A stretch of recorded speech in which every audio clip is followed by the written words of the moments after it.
تو جملے کے اندر ایک جیسے الفاظ کو جدا کرنے کے لیے بھی ہم کاما کا یا سکتا کا استعمال کرتے ہیں. جیسے ہم کہتے ہیں کہ عمیر، افضل اور میں کھانا کھانے لگے.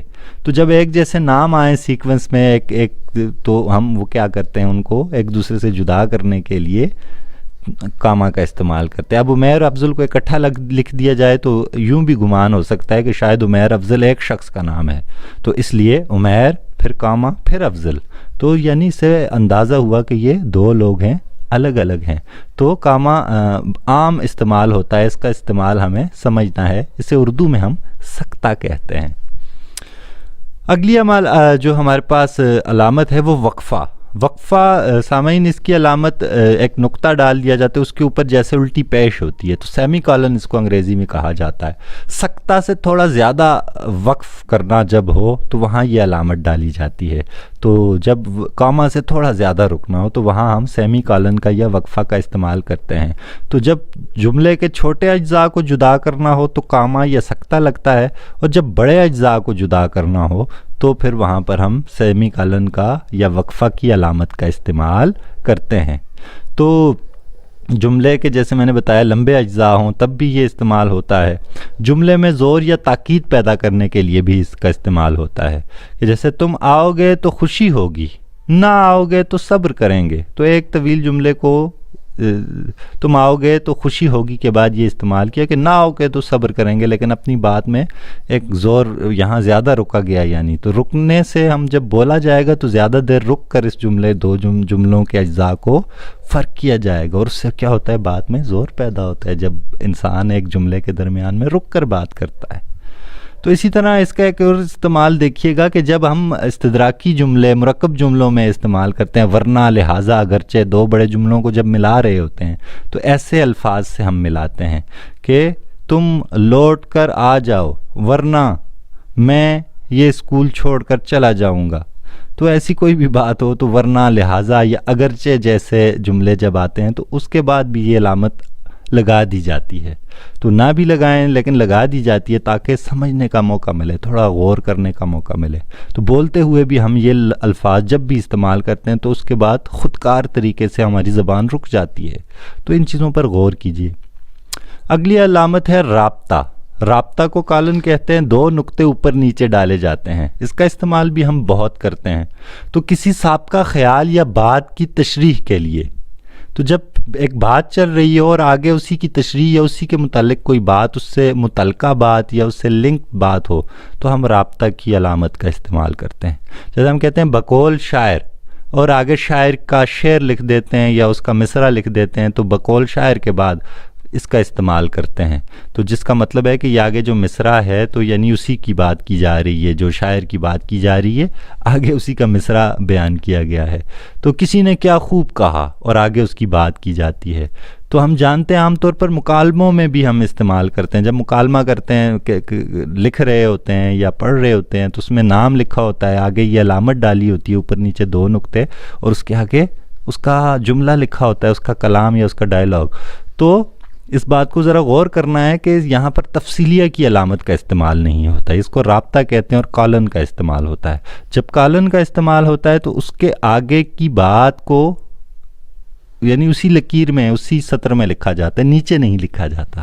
تو جملے کے متضاد حصوں کو علیحدہ کرنے کے بھی یہ کام آتا ہے. جیسے انسان اڑ سکتا ہے، جیسے انسان چل سکتا ہے، اڑ نہیں سکتا. تو چل سکتا ہے، اڑ نہیں سکتا. تو دو متضاد باتیں ہیں، تو ان کے درمیان بھی یوں کالن یا رابطہ کی علامت لگا دی جاتی ہے. تو ایک اور اہم علامت ہے اگلی، تفصیلیہ. تو نام سے واضح ہے کہ جب کسی چیز کی تفصیل دینی ہو، عام طور پر ایسے الفاظ حسب ذیل اور درج ذیل جیسے الفاظ ہم استعمال کرتے ہیں کہ لائبریری میں کتب کی، علامہ اقبال کی کتب کی فہرست درج ذیل ہے. آگے ہم تفصیلیہ کی علامت رابطہ کی ہی علامت ہے. یعنی اوپر نیچے دو نقطے ہوتے ہیں لیکن ان کے آگے ایک نسبتاً طویل لکیر ہوتی ہے، ختمہ جیسی یا ڈیش جیسی، تو وہ ڈال دی جاتی ہے اور اس کے آگے تفصیل لکھ دی جاتی ہے. تو جب تفصیلیہ کی علامت پڑتی ہے تو اس سے اگلی بات کو ہم پھر نئی سطر سے شروع کرتے ہیں. تو رابطہ اور تفصیلیہ میں یہ ایک فرق بھی ہے، اور رابطہ میں تھوڑی یا ایک تفصیل ہوتی ہے، ایک جملہ ایک آدھ بات بیان کی جاتی ہے جو پچھلی سے تعلق رکھتی ہے، لیکن تفصیلیہ میں تفصیلی چیزیں ہوتی ہیں، زیادہ ہوتی ہیں، ایک سے زیادہ فہرستیں ہوتی ہیں، تو وہاں تفصیلیہ کی علامت استعمال ہم کرتے ہیں۔ تو کچھ مثالیں آپ کے سامنے آپ کو نظر بھی آ رہی ہوں گی، آپ دیکھ سکتے ہیں۔ اگلی علامت ہے ہمارے پاس ندائیہ و فجائیہ۔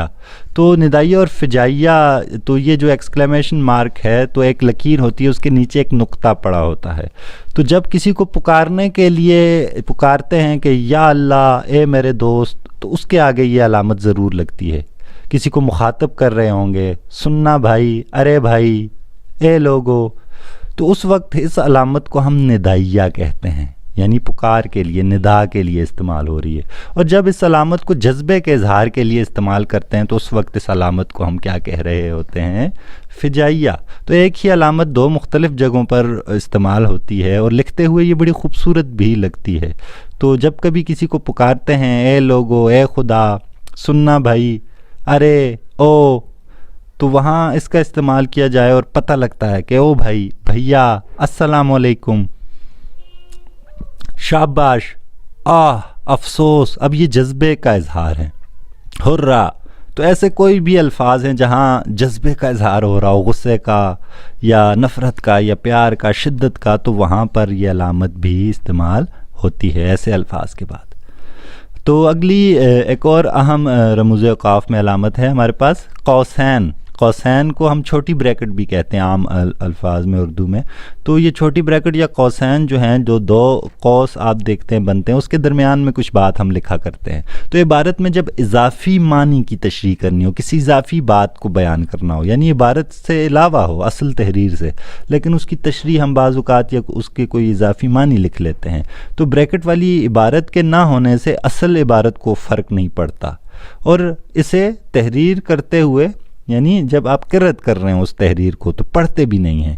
آپ نے ایسی کوئی تحریر اونچا پڑھ کر سنا رہے ہیں تو اس وقت آپ بریکٹ کے اندر لکھی ہوئی بات کو دہرائیں گے نہیں، اس کی ریڈنگ یا اس کی پڑھائی نہیں کریں گے، تو کیونکہ اس کا اصل متن سے بلا واسطہ تعلق نہیں ہوتا۔ تو بعض اوقات لفظ کا مطلب وضاحت یا ہلکی سی تشریح کرنے کے لیے بھی ہم کیا کرتے ہیں؟ استعمال کرتے ہیں۔ تو جیسے ہم کیا ہے، کسی شخص کے آگے جو ہے اس کا مرحوم لکھنا ہو تو مرحوم کو بھی اس کے اندر لکھ دیتے ہیں کہ وہ شخص جس سے پتہ لگتا ہے کہ وفات پا چکے ہیں۔ ایک مثال ہے کہ ہماری زمینوں کے کاغذات جو ہمارے دادا نے وکیل کی تحویل میں دیے تھے، تو اب یہ بریکٹ میں لکھ دیا کہ جو ہمارے دادا نے تحویل کہیں بازار میں گم ہو گئے، لیکن اس جملے کو جب ہم پڑھیں گے تو یوں پڑھیں گے کہ ہماری زمینوں کے کاغذات کہیں بازار میں گم ہو گئے۔ تو اضافی چیز کو یا بریکٹ کے اندر والی بات کو پڑھا نہیں جاتا، لیکن اس کا مقصد آپ سمجھ گئے ہوں گے کہ بات کی وضاحت کرنا ہوتا ہے۔ رستم پہلوان کا پاکستان کا مشہور پہلوان ہے، تو مرحوم کو بریکٹ کے اندر لکھ دیا رستم پہلوان کے بعد۔ بعض اوقات لفظوں کے معنی لکھے جاتے ہیں جیسے میں نے پہلے بتایا۔ تو اگلی ایک اور علامت دیکھتے ہیں، لکیر یا خط ہم اسے کہتے ہیں، ڈیش بھی اس کو ہم کہتے ہیں۔ تو ایک ڈیش سی انگریزی میں ہم کہتے ہیں، خط بھی لکیر کو کہتے ہیں۔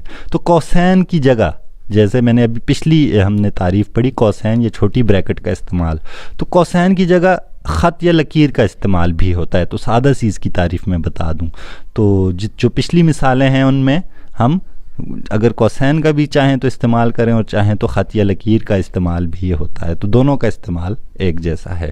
تو جیسے رستم پہلوان مرحوم پاکستان کا مشہور پہلوان تھا، تو مرحوم کو ہم مرحوم سے پہلے اور مرحوم کے بعد یہی علامت لگا دیں گے، ڈیش کی یا خط کی۔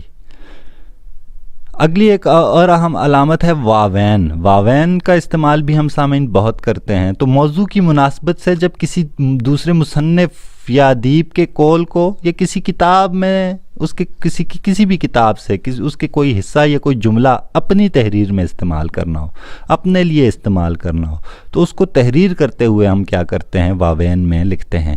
کسی دوسرے شاعر کا شعر اگر کوئی شاعر اپنی غزل میں استعمال کرتا ہے، اس کا معذرت خواہ ایک مصرع استعمال کرتا ہے، پورا شعر تو چونکہ استعمال نہیں کیا جا سکتا غزل میں، لیکن عام طور پر شاعر کیا کرتے ہیں؟ ایک مصرع کسی دوسرے کا استعمال کرتے ہیں، تو اس مصرع پر بھی وہ یہ علامت لگاتے ہیں، یعنی اس مصرع سے پہلے بھی یہ دو چھوٹے سی لکیریں کھینچ دی جاتی ہیں اور آخر میں بھی، تو واوین کا استعمال کیا جاتا ہے. ان کو انگریزی میں انورٹڈ کاماز کہتے ہیں. تو جیسے یہاں پر ہے کہ ایک آزمودہ مقولہ ہے تو کرتے ہیں، تو خدا ان کی مدد کرتا ہے جو اپنی مدد آپ کرتے ہیں. اس کو ہم کس میں لکھیں گے؟ واوین میں، کیونکہ لکھنے والے کا جملہ نہیں ہے، یہ ایک یونیورسل ٹروتھ ہے. غالب نے کیا خوب کہا، کہتے ہیں کہ غالب کا ہے انداز بیاں. اور تو میں بھی ہم بعض اوقات اپنے مکالمے کو اس واوین میں لکھتے ہیں. ناول یا ڈرامہ